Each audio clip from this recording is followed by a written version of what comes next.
بسم الله الرحمن الرحيم.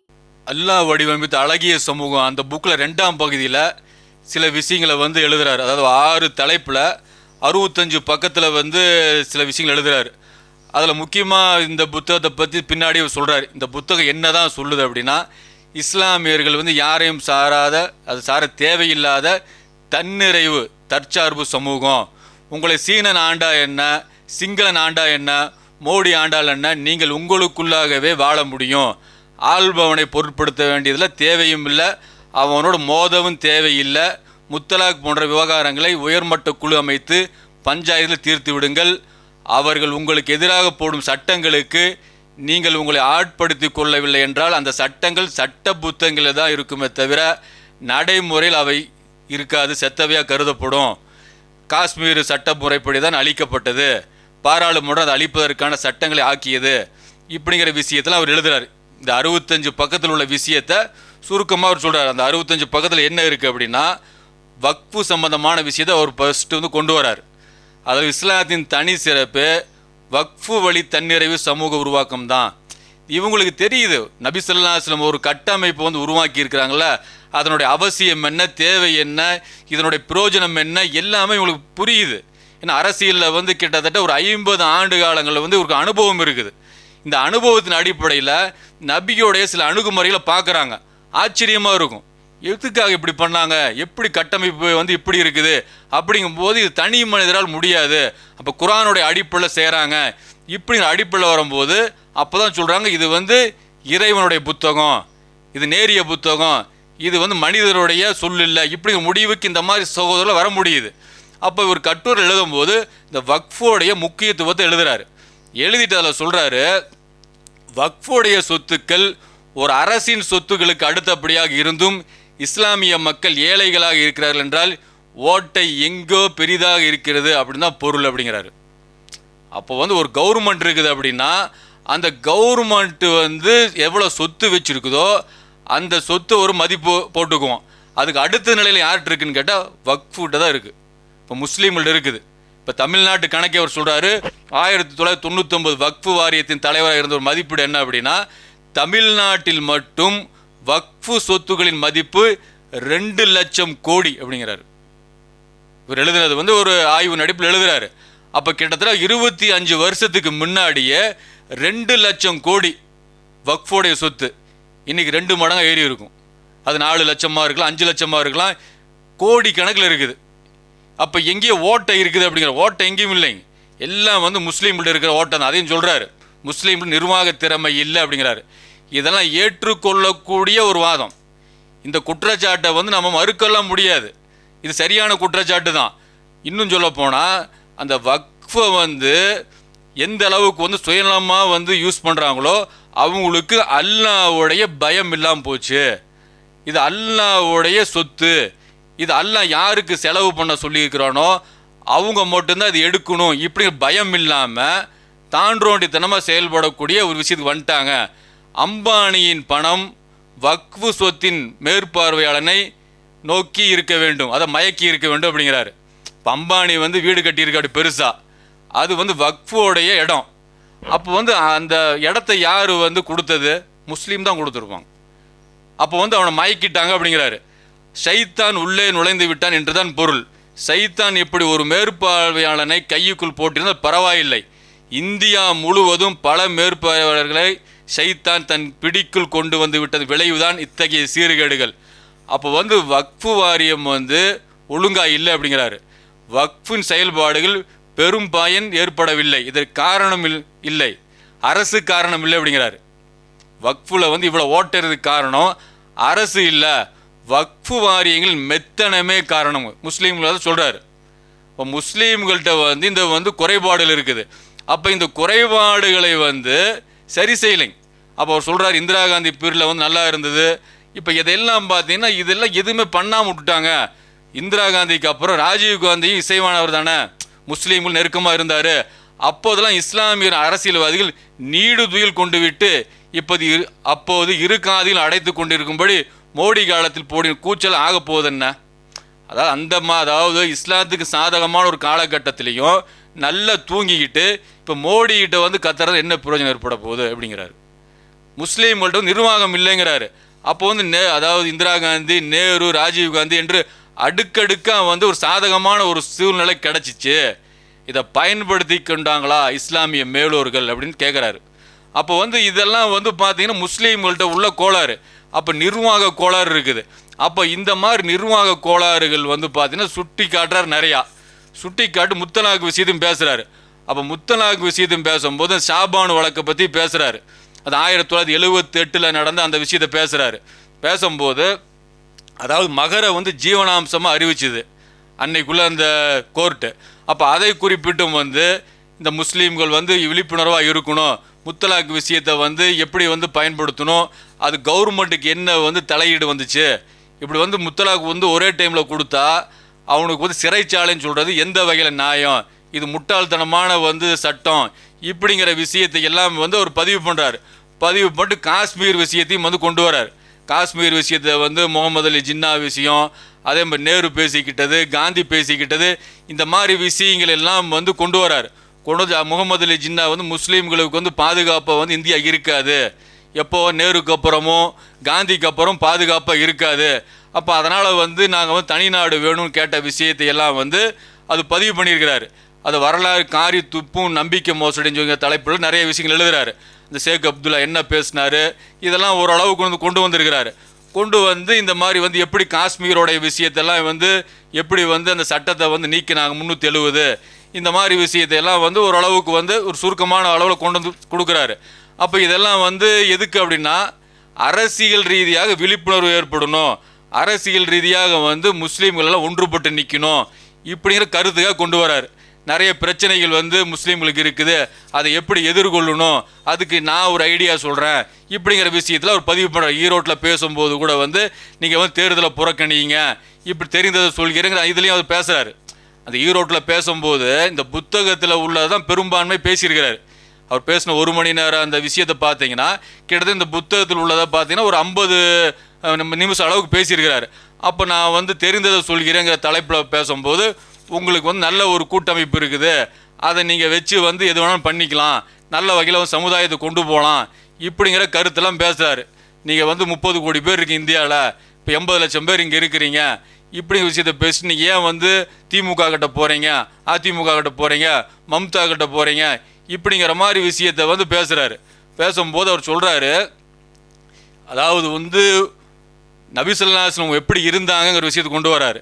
இஸ்லாத்துக்கு நெருக்கடி ஏற்பட்டு பத்ரு போரில் நபி ஸல்லல்லாஹு அலைஹி வஸல்லம் அவங்க வாள் எடுக்க நேரிட்ட போது தனக்கு அல்லாஹ்விடமிருந்து நெருக்கத்தை பாராட்டி தனக்காக எதையும் கேட்டறியாத நபிகள் நாயகம் அவர் எழுதுகிறாரு, உன்னை போற்றுவார் கூட்டம் அழிந்து விடாதா என்று இறைந்து நின்றார், எதிரிகள் சிதறடிக்கப்படுவார்கள் என்று வகி இறங்கியது, அதுபோல் உங்களுக்கு நீங்கள் தான் தீர்வு காண முடியுமே ஒழிய அரைவேக்காட்டு பிற தலைவர்கள் எதுவுமே ஏற்கனவே ஆகவும் இல்லை இனி ஆகப்போவதும் இல்லை அப்படிங்கிறார்.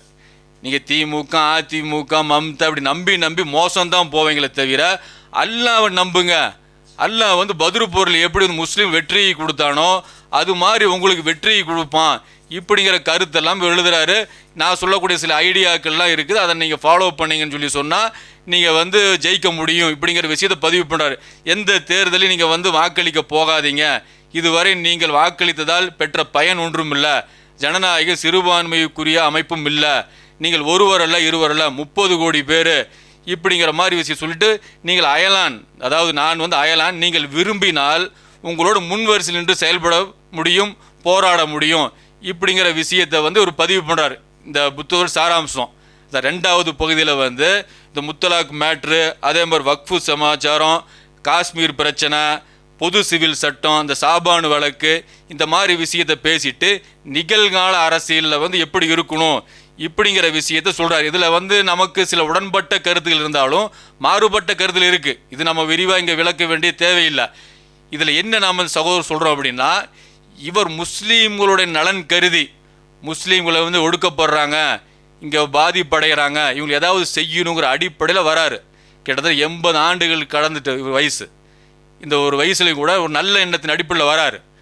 ஆனால் இது முஸ்லீம்கள் மத்தியில் பயன் தருமா அப்படின்னா நிச்சயமாக பயன் தராது. படித்து தூக்கி போட்டு போயிட்டே இருப்பாங்க. முஸ்லீம்களுடைய மனநிலைமை எப்படின்னு கேட்டிங்கன்னா இப்படி தான் இருக்கும். படிப்பாங்க, ரசிப்பாங்க, அதோட சரி தூக்கி போட்டு போயிடுவாங்க. ஏன் சொல்கிறேன் அப்படின்னா, இப்போ கருப்பழ அவங்க வந்து சொல்கிறாங்கல்ல, இவர் சொல்கிறதை விட பல மடங்கு அழுத்தமாக ஆணித்தரமாக கவலையாக சொன்ன பழனி பாபா கிட்டத்தட்ட 15 ஆண்டுகள் வந்து இது சம்பந்தமாகவே அதிகமாக தன் நேரங்களை ஒதுக்கி பிரச்சாரம் பண்ணார். அவரே சொல்கிறாரு, அரசியல் ரீதியாக நம்ம தோத்துட்டோம், முஸ்லீம்களை ஒன்றிணைக்க முடியல அப்படிங்குவார். கிட்டத்தட்ட 1995-96 சொல்லும் போது முஸ்லீம்களை எவ்வளவு தியாகம் செஞ்சார். தன்னுடைய புகழ் அனைத்தும், அதாவது தனக்கு வரக்கூடிய புகழ் அனைத்தும் இஸ்லாத்தின் பக்கம் திருப்பி விடக்கூடிய வேலையெல்லாம் செஞ்சார் பழனி பாபா. முஸ்லீம்களுக்காக வந்து பாடுபட்டார். ஆனால் எதையுமே வந்து ரசிப்பாங்க, பேச்சு நல்லா இருக்கு, அருமையாக இருக்கு, எங்களுக்காக வந்து பாடுபட்டார் இப்படின்னு புகழ்ந்துட்டு போயிடுவாங்களே தவிர ஒரு முன்னேற்றம் ஏற்படாது. இப்போ சொல்லக்கூடிய இந்த அரசியல் ரீதியான வந்து திட்டங்கள் எதுவுமே பலிக்காது, நிறைவேறாது. ஏன்னு கேட்டிங்கன்னா, ஒரு சிறந்த கொள்கையை கொண்ட உம்மத்து இது. இந்த உம்மத்து வந்து மிகச்சிறந்த கொள்கையை கொண்ட ஒரு உம்மத்து. மிகச்சிறந்த சட்ட திட்டங்கள் எல்லாம் வந்து வடிவமைச்சு கொடுத்துருக்குறான். அப்படிப்பட்ட சமுதாயம் இன்னைக்கு ஒன்றாவாக இருக்குது. தமிழ்நாட்டிலே எடுத்துக்கிட்டிங்கன்னா பல கூறா பிரிஞ்சு கிடக்குது. பல கூறா இயக்கம், மன்றம், கழகம், மதகம்னு சொல்லி பல கூறா பிரிஞ்சு கிடக்குது. பல கூறா பிரிஞ்சு நிற்கும் போது இதில் ஒற்றுமை ஏற்படவே செய்யாது. கருப்பையா அவங்களுக்கு வந்து நல்ல எண்ணம் இருக்கலாம், ஆனால் இது நடக்குமான்னு கேட்டால் கண்டிப்பாக நடக்காது. இது வந்து நம்ம வந்து முன்னாடி அதிகமான வரலாறு தேவையில்லை, ஒரு 30 ஆண்டுகளுக்கு முன்னாடி உள்ள வரலாறு பாருங்கள். எந்த அளவுக்கு பழனி பாபா பாடுபட்டிருப்பார். அவரே வெறுத்து போயிட்டார். இந்த சமுதாயம் சொரணையற்ற சமுதாயம் அப்படின்னாரு. ஏன் அப்படின்னா, ஒரு சமுதாயத்தை எப்போ வென்றெடுக்க முடியும், எப்போ வந்து ஒரு அணியில் ஒன்று திரட்ட முடியும்னா கொள்கை ரீதியாக வரணும். கொள்கை ரீதியாக வரல, அவன் அடிச்சுட்டான் வாங்க ஒன்று திரள்வோம், நம்ம ஒடுக்க போடுறோம் வாங்க அப்படின்னா ஒரு கட்டத்துக்கு வர மாதிரி இருக்கும், அதுவுமே வர முடியாது. அப்போ கொள்கை ரீதியாக ஒன்றுபட்டு இல்லாமல் பிளவுபட்ட சமுதாயமாக இருக்குது. அப்போ பிளவுபட்ட சமுதாயமாக இருக்கும்போது அரசியல் ரீதியாக இன்னைக்குள்ள சூழலில் இன்னைக்கு முஸ்லீம்கள் எப்படி இருக்கிறாங்க, ஒன்று அதிமுக ஓட்டு போடுவாங்க அல்லது திமுக ஓட்டு போடுவாங்க. இப்போ வந்து புதுசாக வந்து சீமானுக்கு ஒரு சில பேர் இளைஞர்கள் இப்படி மாறி மாறி போடுவாங்களே தவிர அரசியல் அறிவும் இல்லை. ஃபஸ்ட்டு குரானுடைய அறிவு முஸ்லீம்களுக்கு போச்சு, எல்லா அறிவும் போயிடுச்சு. ஆள்வதற்கு தகுதி படைத்த முஸ்லீம்கள் 2 சீட்டு கேட்கறது, 1 சீட்டு கேட்கறது, இப்படி வந்து கெஞ்சிட்டு இருக்கிறது. எந்த கொள்கையும் இல்லை, கோட்பாடும் இல்லை. இப்படிப்பட்ட சமுதாயத்தை வந்து அரசியல் ரீதியாக ஒன்றிணைக்க முடியாது. அதாவது கருப்பையா கூட ஒரு பேட்டியில் சொல்லியிருக்க, பல கருப்பையா கூட ஒரு பேட்டியில் சொல்லியிருக்காரு, இந்த அரசியலை கெடுத்ததே முஸ்லீம்கள் தான் அப்படிங்கிறாரு. இந்த அரசியலை வந்து கெடுத்த முஸ்லீம்னு சொல்கிறாரு. அந்த பேட்டி கூட போடுறோம் பாருங்க. எந்த ஒன்றையும் செய்ய முடியும். நீ பொசுக்கு போய் திமுகவுக்கு மோடி அந்த பக்கம் இருக்கிறார், உடனே இந்த பக்கம் ஓட்டு போடும். நான் சொல்லுவேன், இந்த முஸ்லீம்கள் தான் கெடுத்தார்கள் இந்த அரசியலை. அவர்கள் என்ன செய்திருக்க, இவன் ஆதரிக்கிறானா? இந்த காஷ்மீர் பிரச்சனையில் ஆதரித்தானா? திமுக கடுமையாக பேசுகிறானா? கடுமையான நிலை எடுத்தானா? இப்பொழுது நான் பேசுகிறேன், அவன் பேசுகிறானா? எனக்கு ஒரு வாக்கும் இல்லை, ஒரு ஓட்டும் இல்லை, நியாயம் இல்லை என்று எனக்கு தோன்றுகிறது, பேசுகிறேன். காங்கிரஸ் பேச வேண்டாமா? எடுத்தவுடனே 8 மணிக்கே 17% வாக்கை போட்டு அவனை ஆட்சியில் உட்கார வைக்கிறீர்களே, ஏன் போடுகிறீர்கள்? உங்களுக்காக ஒரு அரசியலை உருவாக்கி கொள்ளுங்கள். இந்த நாடு ஒரே மாதிரியாகத்தான் போவார்கள். உங்களுடைய உரிமையை நீங்கள் தான் காத்துக்கொள்ள வேண்டும். அதை திமுக காக்கும், காங்கிரஸ் காக்கும் என்கின்ற நம்பிக்கை இந்த தீர்ப்புக்கு பிறகுதான் எனக்கு போயிருக்கிறது. ஒரு சின்ன ஒரு கிளிப்பிங் தான். அதில் அவர் என்ன சொல்கிறாரு, இந்த அரசியலை கெடுத்து முஸ்லீம்கள் அப்படிங்கிறார். மாறி மாறி மாறி மாறி ஒரு தடவை அதிமுக, ஒரு தடவை திமுக, அதிமுக திமுக, இப்படி தான் வந்து வாக்களிக்கிறாங்களே தவிர யார்கிட்ட வந்து நியாயம் இருக்குது, யார்கிட்ட நீதி இருக்குது, எதுவுமே பார்க்குறதில்ல. இன்றைக்கி அரசியல்வாதிகள் வந்து ஒரு நல்லது செஞ்சால் 1000 கெட்டது செய்கிறாங்க. அப்போ இவங்களை எப்படி வந்து தூக்கி நிப்பாட்ட முடியும்?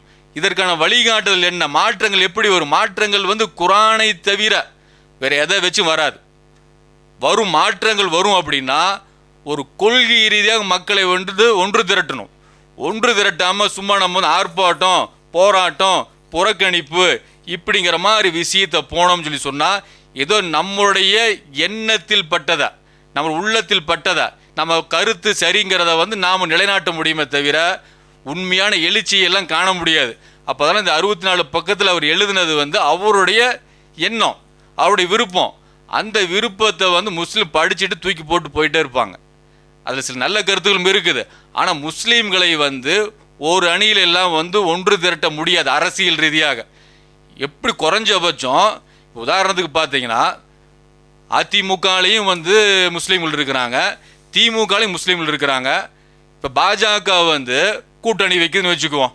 அதிமுகவில் கூட்டணி வச்சதுன்னா திமுகவுக்கு வந்து சார்பாக பேசுறது, திமுகவில் வந்து பாஜக கூட்டணி வச்சு அதிமுக சார்பாக பேசுறது. இது என்ன நிலைப்பாடு முஸ்லீம்களுக்கு? முஸ்லீம் எந்த கொள்கையும் இல்லை, கோட்பாடும் இல்லை. அப்போ முஸ்லீம்கள் பார்த்தீங்கன்னா திமுகவில் இருக்கிற முஸ்லீம்கள் வந்து பாஜக எதிர்ப்பாங்க. அதே வந்து திமுக வந்து பாஜக கூட கூட்டணி வைக்கும்போது வாய் புத்தி மௌனமாக இருப்பாங்க. அப்போ கட்சிகளுக்கு அடிமையாக தான் இருக்கிறாங்களே தவிர அல்லாவுக்கு அடிமையாக இல்லை. அப்போ கட்சிகளுக்கு அடிமையாக உள்ள முஸ்லீம்களை வச்சு அரசியல் புரட்சியை செய்ய முடியுமா? ஒருபோதும் செய்ய முடியாது. கருணாநிதி உயிரோடு இருக்கிற காலகட்டத்தில் அதிமுக கூட கூட்டணி வச்சுருந்தது பிஜேபி. அப்போ வந்து பண்டாரங்கள்னு சொல்லி பேசினார் யாரா பிஜேபியை. பேசிட்டு கொஞ்ச நாள்லேயே கொஞ்சம் மாதத்துலேயே பிஜேபியோட கூட்டணி வச்சார். அப்போ முஸ்லீம்கள் வாய்ப்பூத்தி மௌனமாக தான் இருந்தாங்க. அதில் உள்ள முஸ்லீம்கள் சாரசாரியாக வந்து விலகினாங்களா? அதில் உள்ள மேல்மட்ட தொண்டர்கள் விலகினாங்களா? அல்லது வந்து தலைவர்கள் வந்து விலகினாங்களா? யாரும் விலக மாட்டாங்க. ஏன்னு கேட்டால் அவங்களுக்கு வந்து சொகுசு வாழ்க்கை வேணும், பணம் வேணும், பதவி வேணும், பட்டம் வேணும். இப்படி தான் முஸ்லீம்கள் இருக்கிறாங்க. அந்த வாழ்க்கையில் இருந்துக்கிட்டு ஒரு அரசியல் புரட்சி வந்து முஸ்லீம்கள் மூலமாக உருவாகாது. இது சகோதரர் பழக்கருப்பே தெரிஞ்சுக்கணும். அதனால் வந்து அவருடைய எண்ணங்கள் வந்து சில விஷயம் கரெக்டாக இருக்குது. உங்களோட சேர்ந்து போராடுறோம், எனக்கு எந்த பாதிப்பு ஏற்பட்டாலும் பரவாயில்ல அப்படிங்கிறீங்க. இதெல்லாம் நல்ல விஷயம்தான். ஆனால் அதுக்கு தகுதி வாய்ந்த மக்களான்னு சொல்லி நீ பார்க்கும்போது கடந்த கால வரலாறு அப்படி திருப்பி பாருங்கள். ஒரு 1980 அதிகபட்சம் வேண்டாம், 80 பாருங்கள். பழனி பாபா உழைச்ச உழைப்பு மிகப்பெரிய உழைப்பு. அந்த உழைப்பில் வீண். எங்க அரசியல் ரீதியாக இவர்களை வந்து ஒன்றிணைக்க முடியாது. முதல்ல வந்து ஒரு கொள்கை ரீதியாக கொண்டு வரணும். இவர்களுக்காக அதிமுக பாடுபடலாமா பாடுபடக்கூடாது, இது ஹலாலா ஹராமா, இதில் ஒரு தெளிவான தீர்மானம் வேணும். திமுகவுக்காக பாடுபடலாமாங்கிறது வேணும், நாம் தமிழர் கட்சிக்காக பாடுபடலாமாங்கிறது வேணும். இதெல்லாம் வந்து ஒரு அடிப்படை குரான்லேருந்து கிடைக்கணும் விடை. அப்படிப்பட்ட சமுதாயமாக இருந்ததுன்னா நீங்கள் இந்த கருத்து சொன்னீங்கன்னா அரசியல் புரட்சி ஏற்படும். இங்கே கொள்கை ரீதியாகவே வந்து ஒரு தர்காவுக்கு போகலாங்கிறாங்க, ஒரு தர்காவுக்கு போகக்கூடாதுங்கிறாங்க, ஒருத்தர் மதகம் வேணுங்கிறாங்க, வேண்டாங்கிறாங்க. இப்படி பிளவுபட்ட சமுதாயமாக இருக்குது. பிளவுபட்ட சமுதாயத்தை வச்சு ஒரு எழுச்சியை காண முடியாதுங்கிற விஷயத்தை இவருக்கு வந்து நம்ம தெரிவித்துக் கொள்கிறோம்.